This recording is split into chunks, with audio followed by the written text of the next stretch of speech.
Hello everyone.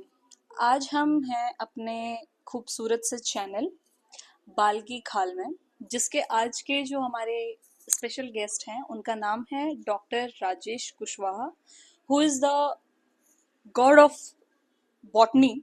So let's welcome mister Rajesh Kushwaha today.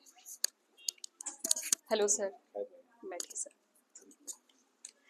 तो आज का हमारा जो पॉडकास्ट है वो होने वाला है मिस्टर राजेश कुशवाहा सर के साथ। तो आइए सबसे पहले जानते हैं थोड़ा सा सर के बारे में, देन उसके बाद हम डिस्कस करेंगे आगे की चीज़ों के बारे में। तो पिछले 10 सालों से मैं नीट के बच्चों को पढ़ा रहा हूँ और अब तक मैंने बहुत सारे बच्चों को सेलेक्ट कराया है नीट में। मेरे पढ़ाए हुए हज़ारों बच्चे, हज़ारों नहीं सैकड़ों बच्चे एम्स और इंडिया के टॉप मेडिकल कॉलेज में पढ़ रहे हैं। और आप लोगों को कोई भी डाउट हो, नीट से रिलेटेड क्वेश्चन हो आपके दिमाग में, लास्ट टाइम पे कैसे प्रिपरेशन करें, कैसे सिलेक्शन कैसे ले सकते हैं, तो उस बारे में हम आपको बताएंगे। तो सर जैसा कि लास्ट एंड टाइम पे जब एग्ज़ाम होने वाले होते हैं या एग्ज़ाम का टाइम बिल्कुल आने नज़दीक होता है, जैसे कि हम बोल सकते हैं कि अभी नीट का एग्ज़ाम हमारा मई में है, हमारे पास करीबन मुश्किल से 2 महीने बच्चे के पास बचे हैं।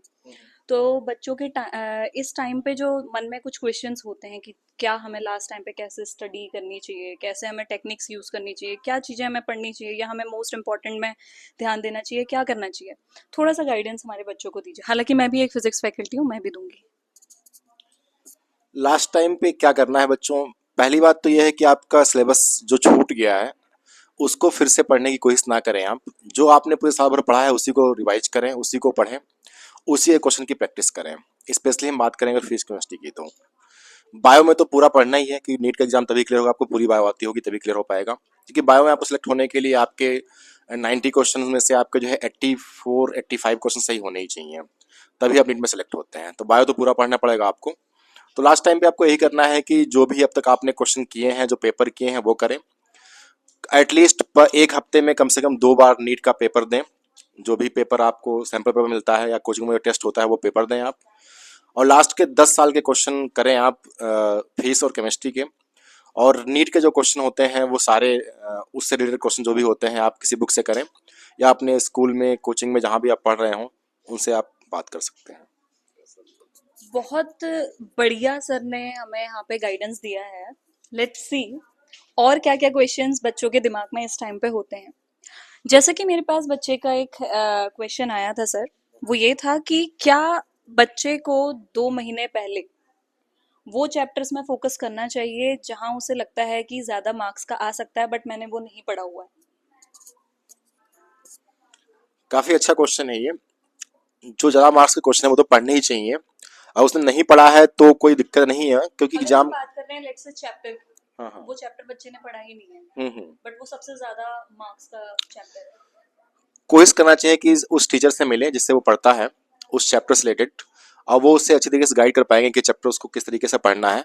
और उसे वो चैप्टर पढ़ना चाहिए, अधिक नंबर का आ रहा है तो उसे पढ़ना चाहिए वो चैप्टर वो, क्योंकि वो नीट में अल्टीमेटली अगर अधिक नंबर का क्वेश्चन चैप्टर आ रहा है अधिक नंबर से तो करना ही चाहिए। बहुत खूबसूरत आंसर देते हैं सर आप, इसलिए आपको आज हमने गेस्ट के तौर पे बुलाया भी है, नहीं तो हम तो कई लोगों को बुला सकते थे, हमारे पास मार्केट में काफी लोग हैं। Thanks lot. पर आप ये भी देख सकते हैं कि सर के अंदर इतना एक्सपीरियंस सब कुछ होने के बावजूद भी सर के अंदर थोड़ा सा भी घमंड नहीं है। कितने बड़प्पन के साथ साथ हमारे सर जो है बात करते हैं। लेट्स सी बच्चों, अगला जो क्वेश्चन है हमारा, एक बच्चे का जो क्वेश्चन एक और आया था हमारा, वो ये था कि लास्ट टाइम पे बच्चे को एंजाइटी बहुत होती है। 2 महीने के अंदर उसको डिप्रेशन होता है, उसे लगता है मुझे नींद नहीं आ रही है, मुझे मतलब वो पढ़ने के अलावा बाकी चीजों पे ध्यान नहीं देता जो कि सबसे ज्यादा इंपॉर्टेंट है, that is health, food and nurturing their own self. वो चीज वो नहीं करते हैं लास्ट टाइम पे, सिर्फ पढ़ने पे फोकस करते हैं, जो कि लॉन्ग टर्म में उनको कहीं ना कहीं दिक्कत करता है। तो आप इस बारे में क्या बोलना चाहेंगे? हम आपके थोड़े से विचार सुनना चाहेंगे इस बारे में। लास्ट टाइम पे क्या होता है कि बच्चे ये सोचते रहते हैं, बहुत सारे बच्चे तो यही सोचते हैं कि सिलेक्शन होगा कि नहीं होगा। ये सोचने के चक्कर में उनका पूरा दिन निकल जाता है। वो पढ़ने बैठते हैं तब भी सोचते हैं सिलेक्शन होगा कि नहीं होगा। ये अगर ऐसा वो सोचते हैं तो फिर ये बहुत बड़ी कमी है उनकी, क्योंकि इसमें जो है वो फिर सपनों की दुनिया में खो जाते हैं कि मेरे मार्क्स कितने आएंगे, इतने इसमें कर लेंगे, इसमें इतने इसमें कर लेंगे तो मेरे मार्क्स इतने हो जाएंगे। ये बहुत गलत है। आपने जितना पढ़ रखा है उसके अकॉर्डिंग आपको पढ़ते रहना है। आपको रिजल्ट पे फोकस नहीं करना, रिजल्ट कैसा रहेगा। आपको इस पे फोकस करना है कि आप इस बचे हुए टाइम में कितना आप पढ़ सकते हैं। तो हमें इस 2 महीने में हमें इस तरीके से बना के चलना है अपनी स्ट्रेटजी कि हम जो है इस 2 महीने में एटलीस्ट कम से कम एक बार तो होना ही चाहिए, कम से कम 2 बार जो है हम पूरे सिलेबस को रिवाइज कर सकें। बायो को कम से कम 3 से 4 बार एनसीईआरटी रिवाइज कर सकें, कम से कम 4 बार कम से कम। और फिजिक्स और केमिस्ट्री क्वेश्चन भी जो भी उन्होंने पूरे साल भर किए हैं वो कम से कम 2 बार करें। सारे नहीं, लेकिन जो क्वेश्चन उनसे पहली बार नहीं हुए हैं वो सारे क्वेश्चन। तो हम क्वेश्चन पे फोकस करें, ना कि इस पे फोकस करें कि हमारा सिलेक्शन होगा कि नहीं होगा, कितना पढ़ना चाहिए, उस पर ध्यान ही नहीं देना है। हमें सिलेबस डिसाइड करना है कि हमें कितना सिलेबस पढ़ना है, ये डिसाइड करना है। उसके अकॉर्डिंग हमें टाइम टेबल बनाना है अपना, यानी कि रैंडम हम पढ़ते चले जा रहे हैं, ऐसा कुछ नहीं करना है। एक क्वेश्चन और है हमारा। क्वेश्चन ये है कि जैसे कि आप देख रहे हैं जिस टाइम पे ये एग्जाम का टाइम होता है उस टाइम पे थोड़ा सा ना मौसम का भी ट्रांजिशन होता है सर। ठंड से गर्मियाँ आने लग जाती हैं, तो बच्चों की तबीयत इस टाइम पे काफ़ी ज़्यादा ख़राब होती है, जिसकी वजह से वो अफेक्ट करता है उनकी स्टडीज़ को, उनकी प्रिपरेशन को। तो आपको क्या इसमें सजेस्ट करेंगे आप कि बच्चों को इस टाइम पे अपने से रिलेटेड, अभी पढ़ाई को थोड़ा हम साइड करें, तो बच्चों को इसके अलावा किस चीज़ पे ध्यान देना चाहिए? और हाँ, तो थोड़ा सा आप इस पे लाइट डाल दीजिए। लाइट डालना है उसके बाद। इस पे लाइट ये डालना है कि अब अगर बच्चा बीमार हो गया है, अब बीमारी में भी वो पढ़ रहा है, तो क्योंकि उसकी कई दिन तक उसकी स्टडीज भी अफेक्ट करती है, उसको रेस्ट लेना चाहिए, वो रेस्ट लेने के चक्कर में सोचता है अरे मेरा बहुत ज्यादा डिले हो गया हाँ, है। तो रेस्ट देखो, अगर बच्चा बीमार है तो बीमारी में उसको नहीं पढ़ना चाहिए। इसमें जो बीमारियां चलती हैं मौसम बदलने के साथ में, वो कॉमन कोल्ड होता है, नॉर्मल फीवर वगैरह आ जाता है बच्चे को, तो एटलीस्ट 1 से 2 दिन उसे रेस्ट करना चाहिए पूरी तरीके से, किताबें बंद करके। जब एक दिन में पूरी तरीके से रेस्ट कर लेगा, 1 2 दिन पूरी तरीके से रेस्ट कर लेगा, तो उसकी बॉडी जो है फिर तैयार हो जाएगी अगली बार अगले दिन पढ़ाई करने के लिए। इसलिए बच्चे को जो है रेस्ट लेना जरूरी है उस समय। ये नहीं कि बीमार है, बुखार है, तब भी वो पढ़ाई कर रहा है, ये नहीं करना है उसे।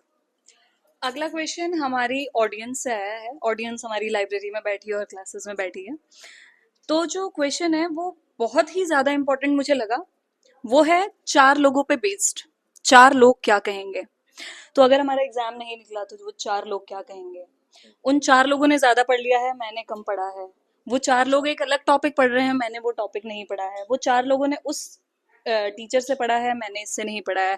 वो 4 लोग यूट्यूब से पढ़ रहे हैं, मैं अकेडमी से पढ़ रहा हूँ या कोई और किसी प्लेटफॉर्म से पढ़ रहा हूँ। तो उन 4 लोगों का क्या किया जाए इन 2 महीनों के बीच में? काफी इंटरेस्टिंग और अच्छा क्वेश्चन है आपका। बच्चे यही सोचते हैं कि वो 4 लोग क्या कहेंगे। वो 4 लोग में उसके दोस्त, उसकी फैमिली के लोग और रिलेटिव्स हो सकते हैं। और आज तक ये जान नहीं पाया वो 4 लोग हैं कौन। हैं कौन?